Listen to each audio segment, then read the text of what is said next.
At DrySec, I'm conducting a panel later on today, Secure Connector Die. It's basically about the importance of security with connected devices. And that's where we kind of stem into medical devices specifically, because much like everything else in the IoT business, medical devices have become connected over the past decade. Previously, MRI machines, blood infusion pumps, all these things were islands. They were functioning on their own.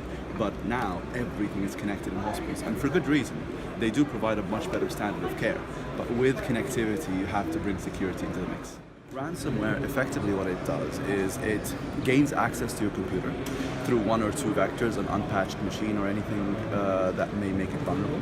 And then it starts encrypting your information. Basically, it's hiding it away from you. It's like locking it in a box and not giving you the key. It's predicated on a very, very simple premise in that your information is more valuable to you than anyone else. And they charge a fairly nominal fee to unlock your data. But the fear is that they actually don't unlock your data for you. So even if you paid $100 or $200, there's no guarantee that you might get your information back. So there's really no guarantee that giving in is going to get you where you want to go. That attack has been very, very successful purely because it is your information and they don't ask for a lot of money, but they do depend on the multiple. So being able to attack thousands, tens of thousands of people and having a small percentage, 10% of those pay for their information to get it back is a good day's work. So with WannaCry specifically, the best piece of advice you can give anyone is to keep their systems up to date. Patching, we've been harping about that for decades, and it's nothing new in terms of advice. Telling people to keep their computers up to date, to use operating systems that are still supported by the manufacturer, those are two very important pieces of advice. And had people heeded this warning, they would have been safe from WannaCry. Unfortunately, organizations, particularly, more so than individuals, are more susceptible because they tend to stay behind the curve when it comes to keeping their systems on the latest patches. It takes them more time to roll things out because of scale and because of capabilities.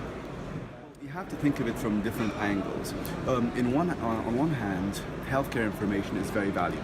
To you, to me, to everyone, healthcare information is considered a specific category of information. We're talking about personally identifiable data.